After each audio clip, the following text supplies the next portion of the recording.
preventing pain, fear, and suffering of animals through nationwide education and awareness from all across the globe. This is Animal Radio Network. Hi, I'm Hal. And I'm Judy. And you're listening to America's #1 pet talk program where it still hasn't snowed yet. Unbelievable. It is New Year's Eve, and there has been traces of snow, but there really hasn't been any great amounts of snow. None of it is stuck. Are you complaining? I'm not complaining. Good. I'm not quite sure why. I'm afraid it might be global warming or something like that. Ooh. Hey, great show for you today. Let's just kick it off with a very special friend on this New Year's Eve celebration. Hey, stranger. Hey, how are you? Good, Anne-Marie Lucas, my favorite.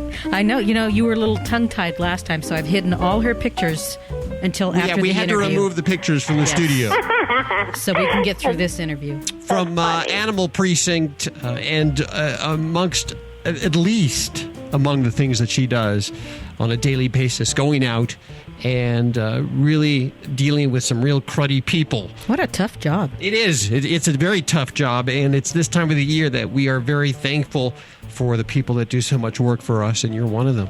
Oh, well, thank you so much. I have to say I actually love getting up in the morning and doing what I do. As hard as it is sometimes to get through the day, I can't imagine myself doing anything else because I realize that we can make a difference. If everybody does a little something every day to help an animal, we can certainly make their lives much, much better. Mm-hmm. Speaking of helping animals, if someone wants to follow in your footsteps, the road less traveled, but there are footsteps, they're yours, how can they do that? I mean, there's many different ways that you can go.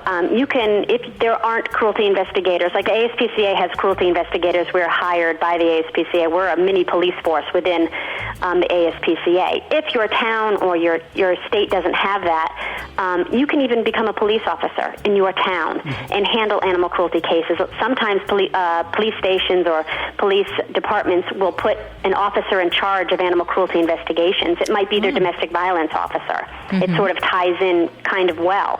And if there's a demand for it within the community, you'll see that officers are assigned to those positions. So that's a great way to go. You can also become an attorney.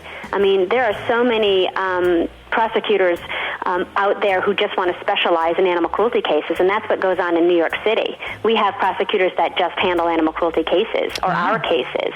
So that's a way to go, too. You can also join a local humane society and work that way. There's no real career as far as animal cruelty investigator goes at this point. I think I got there in a roundabout way. I think it's still that way in most places, but I think you'll see in the future that the demand will be there, and it'll be much easier to become an animal cruelty investigator. It is New Year's Eve. We're with Anne-Marie Lucas from Animal Precinct. What is going to be something you want to see in the new year? Oh, gosh. I want to see animals being treated with respect and love from everyone because I think they deserve that. I just will never accept somebody neglecting or abusing an animal, and I know I'll be out there every day, and I hope that more people join our effort to stop animal cruelty, and that if they do see it, that they don't close their eyes and that they make as many phone calls as it takes until that animal is cared for and is safe. We're with Anne-Marie Lucas. Thank you so much for spending time with us. You can go to the website at aspca.org. And, of course, we link to everything you've heard on the show today at animalradio.com. Anne-Marie, don't let it be such a long time in between. Oh, you guys are great. I love being on your show. You're listening to Animal Radio. You can learn more about today's guest at animalradio.com. Log on. Learn more. Animal Minute is brought to you by Homeopet Anxiety, the #1 safe, natural solution for your pet's anxiety. Visit homeopet.com or call 800-555-4461. Dogs or cats, horse or emu, animals are people too. Just when you thought there couldn't be any more cell phones, how about a cell phone for your dog? PetCell, the first dog cell phone, will soon be on the market. PetCell is a small bone-shaped phone, I'm not kidding, that hangs on your dog's collar. It works like a regular cell phone with its own phone number. You call in an access code from your phone and you can talk to your dog. Lassie, come home now. The phone also has a sort of GPS tracking device that can alert you when your dog strays out of your yard. Now, there's talk of one for cats, too, but I'm thinking most cats would like a cell phone with voicemail so they can ignore you and come home whenever they feel like it. I'm Britt Savage for Animal Radio. Animals are people too. Animal Radio. Preventing pain, fear, and suffering of animals through nationwide education and awareness from all across the globe. This is Animal Radio Network. On the phone with us, MERRIT CLIFTON, editor of Animal People. One of the things that makes Animal People really stand out is once a year you do your Watchdog Report, where you take tabulations of who's given what money to who and what organizations, all nonprofit organizations, I assume, MERRIT. Is that correct? Well, we look at the major nonprofit organizations in animal protection and animal habitat protection, which includes some of the big conservation groups. What we just came out with is who gets the money, which is a financial report, sort of a financial page on about 140 organizations this year. We also look at some of the leading opposition groups.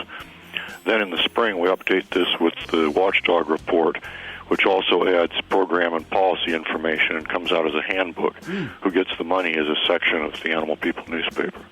What I noticed that in it, you actually list what the CEOs, what the head honchos of these organizations make. Sometimes it blows me away to see these. Well, we have the top two that I can remember anyway, ever in this report. One of them is John Adams, the president of the National Resources Defense Council, got $704,796 in his total compensation package. Unbelievable. Oh, That's broken all records. Paul Irwin, the former president of the Humane Society of the U.S., who was replaced in July 2004 by Wayne Pacelli, got $510,680. That was actually only his second highest take. His highest was several years earlier when there was a change made in his retirement account and he took the balance in cash. This included his severance. We were still talking about more than $500,000 going to one guy who was very well paid throughout his. He was with HSUS for just about exactly 30 years. Well, you say he's very well paid, so does that mean that what he does, he earns it or not? Well, a lot of these are kind of a judgment call, but in Irwin's case, he was previously a minister, and unless you're a big-time televangelist, you just don't make that kind of money. Well, the president of the United States doesn't make that kind of money on basic salary, right. On book deals and everything else, makes a kabillion. I'm not going to play any violins for him. Yeah, but you look at the top salaries, and what I look at is this guy going to make that kind of money in another walk of life? Does he have the credentials that qualify him to be there, and is he bringing in the money for his own organization that qualify him to be there? And in some cases you can say, well, yeah, it looks like this guy, even though he's making a whole lot of money, is bringing in much more than that. So it maybe it's a bargain. In other cases, you're looking at people who, if they were to go out on the street and look for a job, they'd be lucky to find something at a quarter the price. Right. What kind of percentage of the income for these organizations is committed towards a salary? Well, that's all over the place. In general, the smaller the organization, the more money goes to executive pay because your executives are the only people on the payroll, and you're a pretty small outfit. As you grow to where you're a big multi-million-dollar organization, the executive pay, even though it may be very high, may be a very tiny percentage of the whole. And there are some organizations out there that will have 12, 13 people making over $100,000 a year. Wow. But they're big multi-million-dollar outfits like the Wildlife Conservation Society or Humane Society of the U.S. Still, when I get these solicitations in the mail and they ask for $10, and I'm working hard for that $10, and that $10 is part of some $500,000 compensation package. Well, actually, that's just part of soliciting more money from you. Yeah. When you donate to the big organizations, the first $20 you give, roughly speaking, will be spent on just trying to get you to give more money during the course of the year, trying to move you up into a high donor bracket.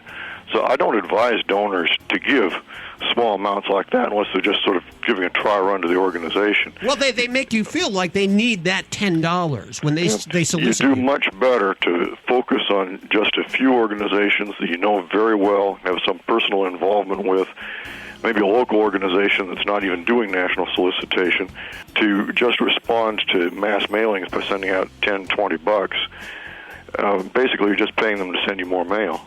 Okay.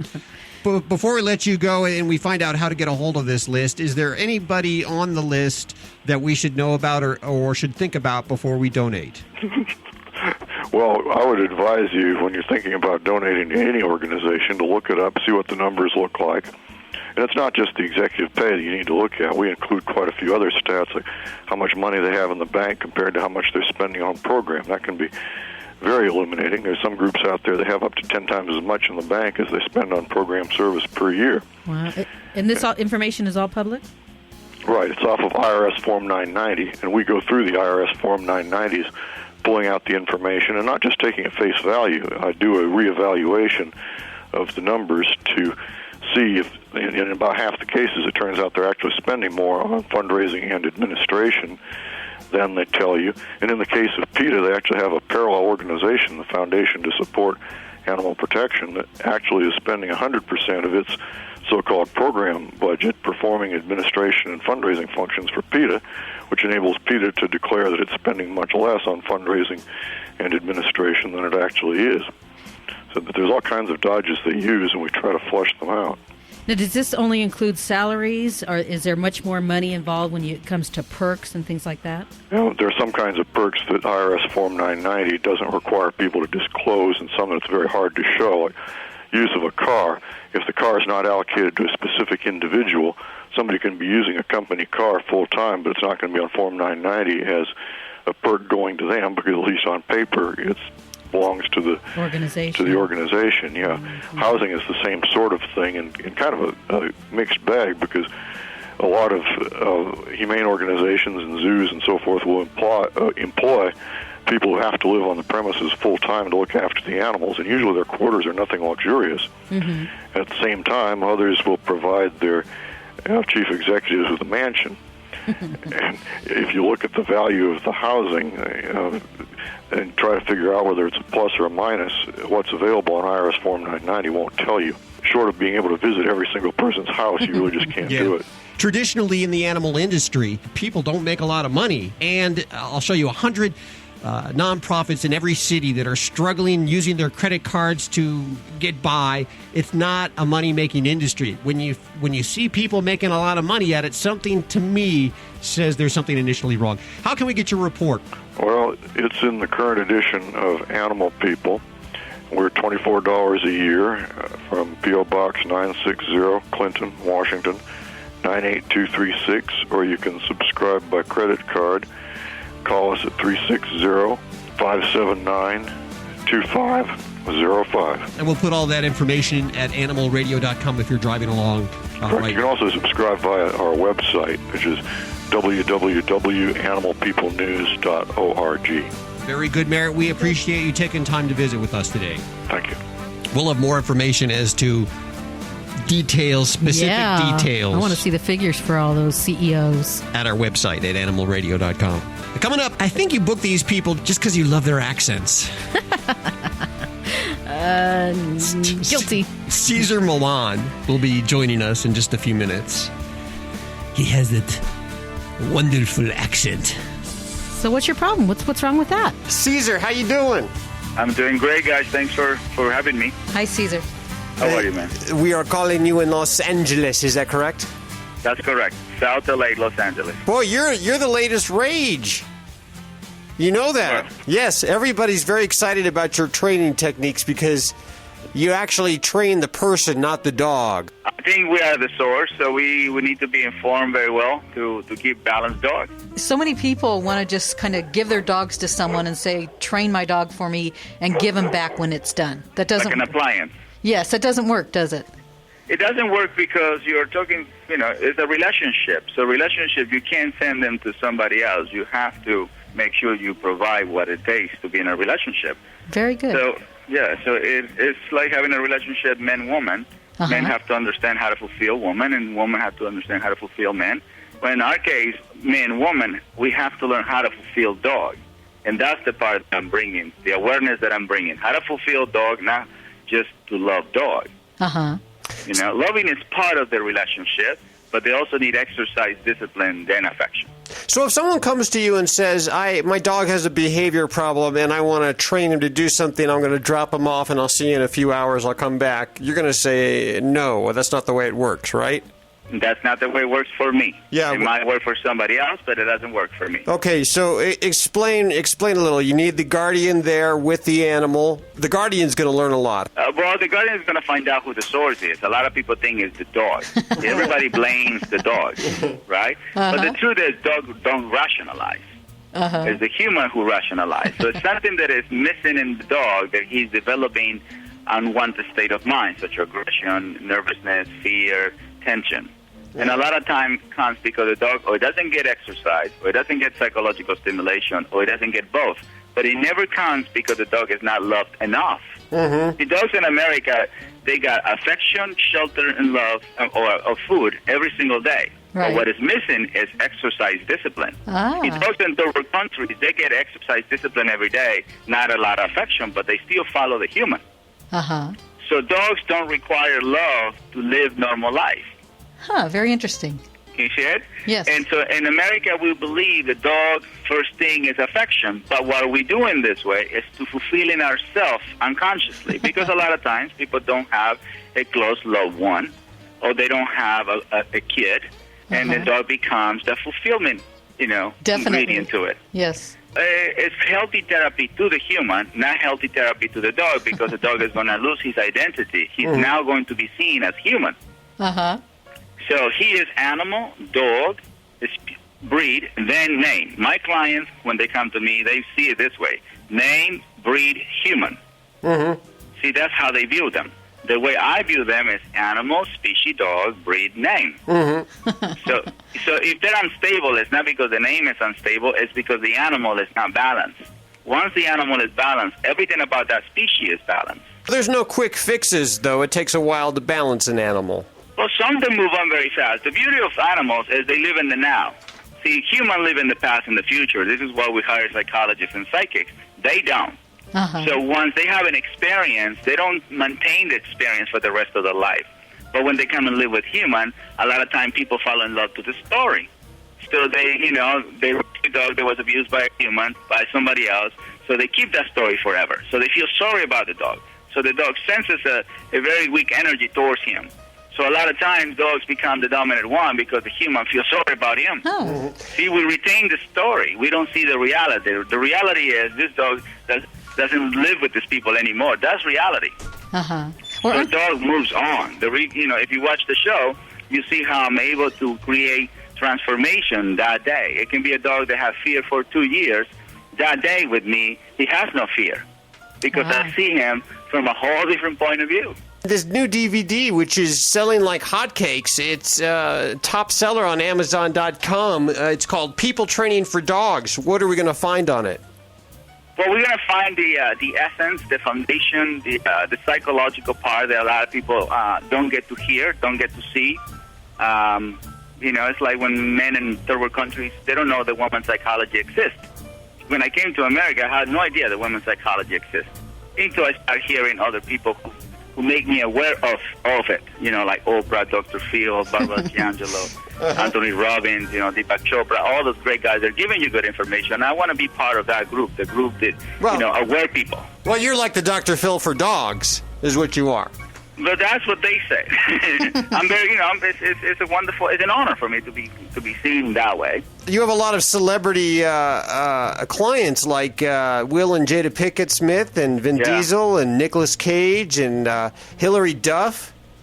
Yeah, my clients are, successful people. My clients are professional people, and The dogs don't know. So if they live with Angelina Jolie, they don't know. If they live, they don't know. What's it like? Angelina Jolie comes to you and she says, my dog has some behavior problems and I got to figure out what to do. And you say, well, you're going to have to work with me for a while. So you spend a little time with Angelina Jolie, do you not? Well, I spend time with any client that comes to me. You know, the evaluation is not so much the behavior of the dog. The evaluation is, what did you have in mind and what kind of energy you share around your dog? How much knowledge do you have? Just basic instincts, you know. Everybody has basic instincts, but in America we don't use instincts a lot. We use intellectual. And in third world countries, people use more instinct than America. You see it? So we become less connected to Mother Nature because we don't use that part of us. Definitely. You know, whatever client it is, whatever status he lives in, I spend the same amount of time, and I make sure I accomplish that they become clear it's not the dog. It's very important to me that they know that by the time we finish, it's not the dog. Angelina, it's not the dog, it's you. Well, any client, not just her. I never met her, but, you know, when I met her, I'm pretty sure I'm going to start her first. Now, do you find anybody rejects that and leaves and says that it's not them, it's their dog, and refuses to believe it? Well, my clients are people who are in a rock-bottom position, so they see me as the last hope. So I haven't had those. I haven't had those type of clients because I don't, you know, I'm not with it. I am working with people who they give me 100% trust. You know, so whatever I say, they do, and you know, it comes reality. Yeah, so I'm glad that, you know, this is the people that is following me right now. Not the people they have like a block. The website is dogpsychologycenter.com. His name is CESAR MILLAN. You could see him on National Geographic's cable channel of the Dog Whisperer. The DVD is called People Training for Dogs. I'm going to give away 10 copies right now. 1-866-405-8405. 1-866-405-8405. CESAR, thanks so much for coming on Animal Radio. We hope you'll do it again sometime. Thank you, guys. I'll be honored. Thank you. You're listening to Animal Radio. You can learn more about today's guest at animalradio.com. Log on. Learn more. The Veterinary Minute is brought to you by World's Best Cat Litter. Made from whole kernel corn, World's Best Cat Litter has superior odor control without the use of perfumes and scents, and is clumpable and scoopable. It is also truly septic safe and flushable. Ask your grocer or pet supply store for World's Best Cat Litter. Did you know that it is now possible to clone your beloved family pet? But do you get an exact copy? Is it safe? Is it ethical? To most pet lovers, our cherished once-in-a-lifetime dog or cat should remain just that. But new technology is giving some pet owners new options. Genetic Savings and Clone, a gene banking and cloning service for pets, is currently offering to store a pet's genetic material in hopes that the owner will take advantage of cloning that pet in the future. In a recent survey, 80% of the respondents were not in favor of cloning pets or the selling of genetically altered animals as pets. But for the 13% of respondents that are in favor of pet cloning, financial issues may well be the obstacle.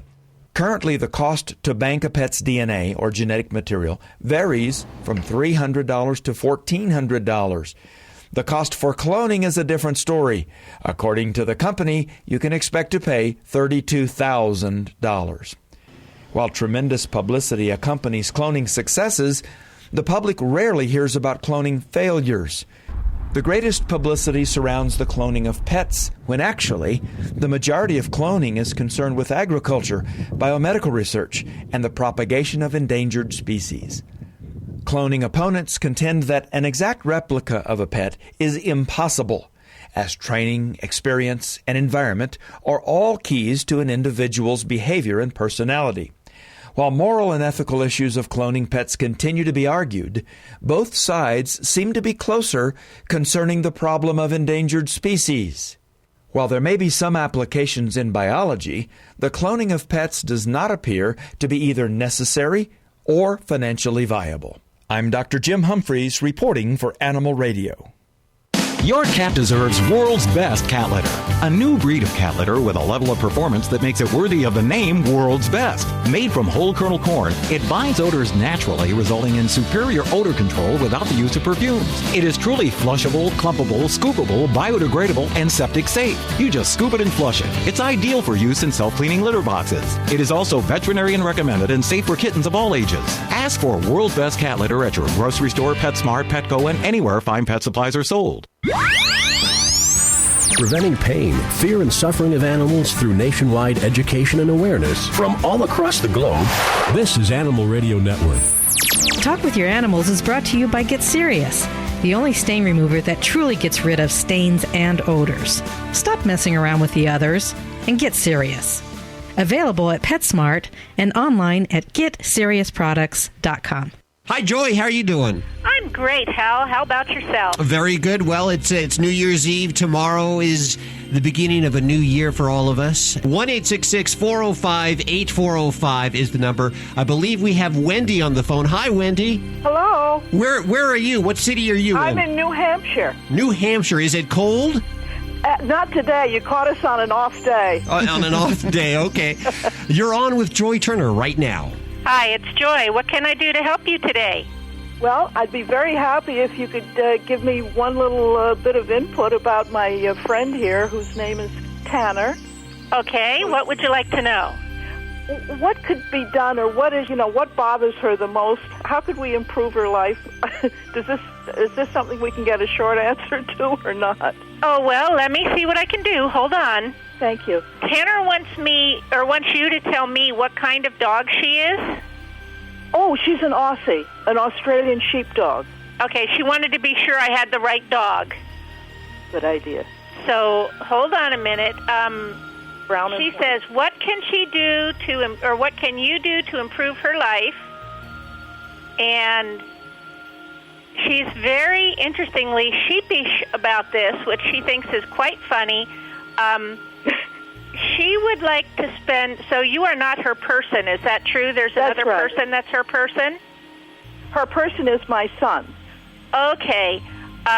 She would like to know if he could have her with him more often. Oh. Okay. Well, yes, that's a very good idea. Thank you. You're welcome. And so she must spend quite a bit of time outside? Yes. Okay. And he's not out there with her? No. Okay. She would really appreciate it if he would either come out with her or let her come in with him. Oh, thank you. Because that would be a really nice thing for her. She has come to be with him, and it's hard for her to be as close as she wants to be when they're in two different places. Yeah. Let us know how that works out. Let us know if Tanner is a happier little guy, okay? Will do. Thank you. Thank you so much for calling. Joy, how can people get in touch with you? If people want to get in touch with me, they can call me at 425-867-1779, or they can go through my website at www.talkwithyouranimals.com. And, of course, once a week we take a call from you at 1-866-405-8405. So write that number down, too. Of course, don't forget that Joy is on Animal Radio Network 5 nights a week. You can get your Joy fix now at Animal Radio Network. Check out the schedule at animalradio.com. Joy, we'll speak to you next week. Thanks very much, Hal. Have a great new year. Bye-bye, Wendy. You too. Bye-bye. Bye-bye. I'm sure by now you've heard me talk about our studio cats here at Animal Radio. And anyone who has cats knows that they leave those little hairball presents behind for you all over your carpets. You can get the hairballs up, but what do you do about those stains? Well, I tried every product available in the grocery store and nothing worked. I removed the hairballs, but the stains were always left behind. Then I tried Get Serious. Wow, what a difference. Not only did Get Serious remove the new stains, but it removed the old stains too. And if you have those really tough, old, locked-in stains, all you have to do is just warm Get Serious in your microwave before applying. Get Serious not only removes the stains, but it removes odors and pheromones as well, all in under 3 minutes. And it's inexpensive. Get Serious saved my carpets and is personally endorsed by me, Judy, from Animal Radio. You can find Get Serious at PetSmart and in other pet stores all over. Visit their website at GetSeriousProducts.com. Remember, if you get a pet this week, spay or neuter. Your doctor will tell you which one you need to do. I was a little confused at first. Yes. You don't have to be as confused. No. And if you're looking for any kind of certain breed of dog, don't purchase a dog. There are plenty of breed rescues online, or just go down to your local shelter and find the cute little dog that's waiting to be taken home. And also remember, if you get a cat, please don't declaw. There you have it. We want to thank CESAR MILLAN for joining us today. Remember, there's more. You only heard half of the interview. It's all at animalradio.com. We'll catch you next week right here on this fine station. Have a great week. Bye-bye.